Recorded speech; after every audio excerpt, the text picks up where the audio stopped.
Hello, this is My Parts Map, and I am Grace Matheny.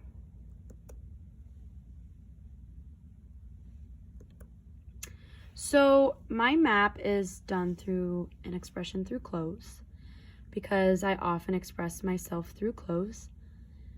I dress often based off of how I am feeling, and clothes, usually I'll dress up and that makes me feel a certain way as well.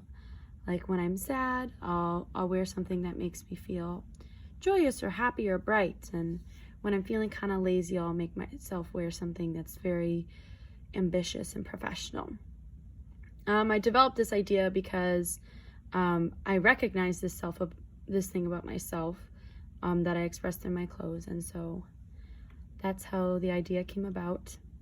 And then as we go through my living room and what it looks like most often, and also some of the other slides and stuff, you'll notice that things have changed. My parts have changed because of COVID, because it's been such a dramatic and large part of my life recently. So this is my most common living room.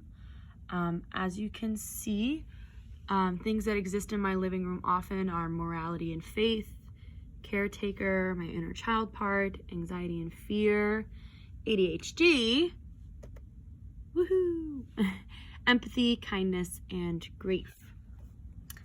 And then while we click on these things, they will take us to the part itself, what we can explore. So empathy to me is compassion, the ultimate expression of compassion, love, and understanding. To me, when you express empathy, you are expressing the understanding of your connection to the universe and everyone else. It is divine. I struggle as an empath sometimes because I say sometimes that I wake up feeling sad for the entire world. Just because I feel the weight of the world sometimes. Empathy, being an empath, affects every part of my life. It makes me a very sensitive person. So sensitive that I can't watch even cartoon movies that have any sort of violence or gory, scary movies because they make me physically sick. I told that to the kids at my job one time and they thought that was kind of weird. Then as we click on the photos, it just takes us back to our living room. So here is kindness. Kindness for me is an extension of empathy. It is how I choose to express my empathy. Here, I'm going to turn the video. It's how I choose to express my empathy most often. When I was younger, I was bullied pretty often. And so I decided that I never wanted to make anybody feel that way. And so kindness became my big thing. It's a huge part of who I am. I always try and be kind. This up here, this is My Little Pony. Oh, I didn't think it was gonna do that. Okay, one second. This is My Little Pony. This is Fluttershy. She represents kindness in the elements of harmony, and she's my favorite pony and the one I think I most like. So down here we have grief.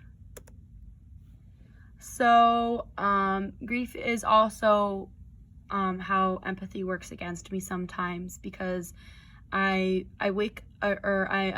hold on to others' grief a lot, especially my parents. When I was younger, my parents confided in me a lot, and they would tell me about regrets that they had, and I would just see that the people that they were, and I would hold on to their grief, especially when they got divorced. But it became so bad when they got divorced that I had to make the decision to not hold on to other people's grief, and I hope I'm getting better at it. I think I am. Here is anxiety. So I've struggled with anxiety my entire life. I've been having panic attacks since I was 5 years old. It affects my daily life. I nail bite as a form of anxiety, and I also disassociate as a form of anxiety, which sometimes makes me feel like I can't move or breathe. And things that can real world things that bring out this part in me can be sleep deprivation or overstimulation. Within anxiety, we have fear. Something that I do often is use fear as a motivator, which is not a very good motivator. I also use guilt as a motivator. Fear of being a failure or a guilt about not being good at something.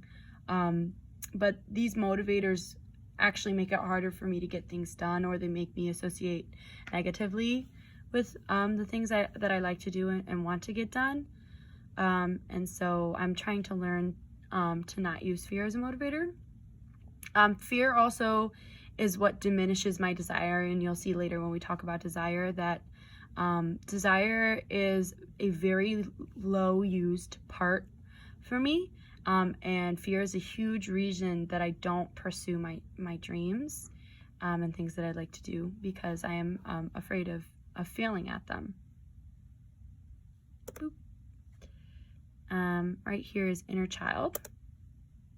So a lot of these photos were taken on Snapchat, and I have captions on them, and I decided to leave this caption on because it actually talked about my past self and a part of my inner child, and I thought that the outfit was representative of that. So it says, sometimes I'm reminded of the person I used to be and I feel embarrassed.